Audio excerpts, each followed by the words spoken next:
Hello friends, welcome to my YouTube channel Star Gaurav Education. दोस्तों, आज की इस वीडियो में हम आपको बताने वाले हैं जो आपका क्लास 10th का इस साल जो अभी 1 मार्च को जो आपका आज का पेपर हुआ है ना, उसका पूरा सॉल्यूशन बताने वाले हैं। हाँ दोस्तों, आप सभी को पता होना चाहिए कि इस बार जो परीक्षा है वो सेट के अनुसार ली गई है। Set A B C D इस प्रकार से ली गई है। और दोस्तों, आपने सभी ने देखा होगा set A B C D में जितने भी क्वेश्चन हैं वो सभी एक ही है। ठीक है, सभी प्रश्न एक ही है, बस जो प्रश्न है उसका उलट फेर कर दिया गया है। कोई प्रश्न 1 नंबर पे था सेट ए में, तो सेट बी में वो है 5 नंबर पे रख दिया है। सेट बी में वो है प्रश्न 3 नंबर पे था, तो सेट डी में रख दिया है 2 नंबर पे। इस प्रकार से जो प्रश्न है उसका उलट फेर कर दिया गया है बस। और पेपर आपका मतलब जितने भी पेपर में प्रश्न है, जैसे आपके मान लो 22-23 प्रश्न है, तो सभी आपके क्या है ना, सभी एक ही प्रश्न है, कोई अलग नहीं है। ठीक है, चलिए तो इस वीडियो में अपन देख लेते हैं। अगर आपका सेट ए है, बी है, सी है, डी है, तो सभी प्रश्न आपको इसी में देखने को मिल जाएंगे। बस आप पेपर को देख लें एक बार और आंसर प्लीज एक बार चेक कर लें कि आपका कितना का ऑब्जेक्टिव गया है। ठीक है, कितने के आपके ऑब्जेक्टिव सही गए, तो प्लीज कमेंट में आप जरूर बता देना। ठीक है, और इस वीडियो को आप ज्यादा से ज्यादा शेयर कर देना ताकि सभी स्टूडेंट्स के पास सही आंसर पहुंच सके। तो चलिए आज की इस वीडियो को स्टार्ट करते हैं।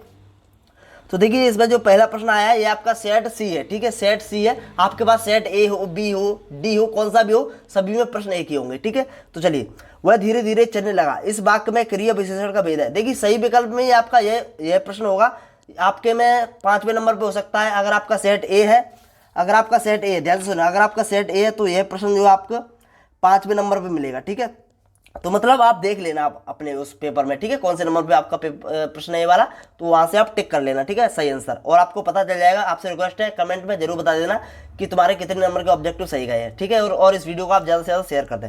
चलिए, वह धीरे धीरे चलने लगा, तो इसका जो करेक्ट आंसर हो जाएगा वो हो जाएगा अपना रीतिवाचक। क्या हो जाएगा? रीतिवाचक इसका जो करेक्ट आंसर हो जाएगा। ठीक है, तो पहले का हो जाएगा रीतिवाचक। दूसरे का है बालक तारकेश्वर नाथ को उसके पिता टीका लगाते थे। किसका लगाए थे? भभूत का। ठीक है, भभूत का इसका करेक्ट आंसर हो जाएगा। अगर आपने भभूत किया तो आपका बिल्कुल सही है। अगला है रीतिकाल के कवि थे, तो रीतिकाल के कवि थे भूषण। ठीक है, इसका करेक्ट आंसर हो जाएगा भूषण। बहुत ज्यादा इंपॉर्टेंट था और आया भी है। ठीक है, और हाँ, जितनी भी 12th के स्टूडेंट है उनके लिए भी बिल्कुल भी चिंता लेने की जरूरत नहीं है। पेपर आपका कल का बहुत दासू जाने वाला है। आप पूरा का पूरा मतलब पेपर में गर्दा उड़ाकर आओगे। ठीक है, कहने का अर्थ है। चलिए, अब देखिए, इसमें अपना चौथा है तुलसीदास की रचना है। तुलसीदास की रचना है विनय पत्र का। ठीक है, विनय पत्र का इसका करेक्ट आंसर हो जाएगा। विनय पत्र का करके आओ तो आपका ये सही है। और कमेंट में जरूर बता देना कि आपके कितने सही गए हैं ऑब्जेक्टिव। ठीक है, आपसे रिक्वेस्ट है। 10वें रस का नाम, 10वें रस का नाम है वात्सल्य। ठीक है, अब देखिए, बाल गोविंद भगत साहब मानते थे। बाल गोविंद भगत साहब किसको मानते थे? कबीर को मानते थे। इसका करेक्ट आंसर हो जाएगा कबीर। ठीक है, चलिए, तो ये हो गया आपके सही विकल्प। अब देख लेते हैं पर रिक्त स्थान। तो रिक्त स्थान में जो अपना पहला है प्रबंध काव्य के। प्रबंध काव्य के सभी को पता होना चाहिए 2 भेद होते हैं। ठीक है, कितने भेद होते हैं? 2 प्रकार के प्रबंध काव्य होते हैं। अगला अपना, अगर आपने 2 किया है तो सही है। प्रतिमा बनाने वाले का नाम डॉट डॉट क्या था? तो प्रतिमा बनाने वाले का नाम था अपना मोतीलाल। इसका करेक्ट आंसर क्या हो जाएगा? मोतीलाल हो जाएगा। ठीक है, आपने अगर मोतीलाल किया है तो आपका बिल्कुल सही है, कोई दिक्कत वाली बात नहीं है। अगला संधि। संधि का आप सभी को पता होना चाहिए, संधि के 3 भेद होते हैं। ठीक है, संधि के कितने भेद होते हैं? 3 भेद होते हैं। और अब इसमें अपन देखिए, हिमालय की तीसरी सबसे बड़ी चोटी है, तो इसका करेक्ट आंसर हो जाएगा कंचनजंगा। ठीक है, और अब अपन देख लेते हैं सूरदास के डॉट डॉट गुरु थे। सूरदास के गुरु कौन थे? बल्लभाचार्य थे। ठीक है, इसका करेक्ट आंसर हो जाएगा बल्लभाचार्य। अगर आपने बल्लभाचार्य किया तो बिल्कुल सही है। चौपाई छंद की प्रत्येक पंक्ति में डॉट डॉट कितनी मात्रा होती है? सभी को पता होना चाहिए 16 मात्रा होती है। कितनी मात्रा होती है? 16। ठीक है, चलिए, अपन मिलाते सही जोड़ी। सही जोड़ी अपना देखिए, लखनवी अंदाज। लखनवी जो अंदाज था वो था अपना, इसका जो करेक्ट आंसर हो जाएगा, देखिए, अंधे की लाठी का तो हो जाएगा अपना एकमात्र सहारा। ठीक है, मैं क्यों लिखता हूँ, इसका हो जाएगा अज्ञे। कामायनी का हो जाएगा अपना जयशंकर प्रसाद। ठीक है, हाँ गया जयशंकर प्रसाद दे रहा। और मानवीय क्रियाओं का आरोप सॉरी, तो ये हो जाएगा अपना मानवीकरण। और गद्य की प्रमुख विधा क्या? निबंध है। और अपना इसका हो जाएगा लखनवी अंदाज हो जाएगा इसका क्या बोलते हैं? यशपाल का। ठीक है, ये इस प्रकार से आपके ये करेक्ट आंसर होंगे। देख लेना, अगर आपने सही किया है तो आपको पता चल गया होगा।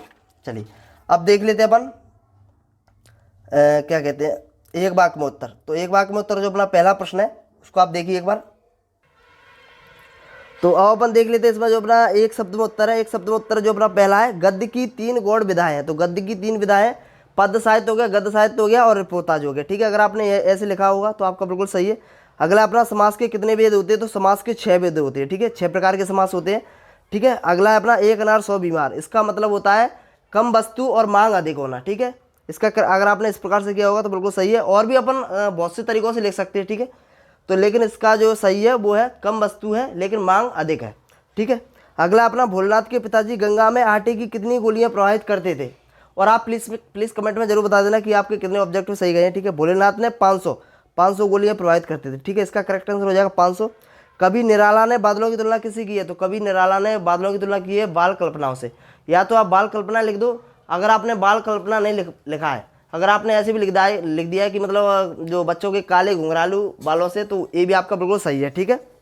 चलिए, तो रस के कितने अंग होते हैं? रस के अंग आपको, आप सभी को पता होना चाहिए, 4 अंग होते हैं। ठीक है। स्थायी भाव, विभाव, अनुभाव और संचारी भाव, ये आपके रस के अंग होते हैं। ठीक है। चलिए, अब देख लेते हैं अपन सत्य सत्य। सत्य सत्य में जो अपना पहला है, देखिए सत्य सत्य में आपके सभी सही हैं, जितने भी हैं वो सभी सही हैं, मोस्ट इंपोर्टेंट थे और सभी सही हैं। अगर आपने सभी सही किए तो आपके 6 नंबर यहाँ से पक्के हो गए। ठीक है। चलिए, अपन देख लेते हैं अपना छठवां प्रश्न था, 7वां प्रश्न था। मैं आपको इसमें एक और जो आपके क्या बोलते हैं मुहावरे थे, जैसे खून पसीना एक करना।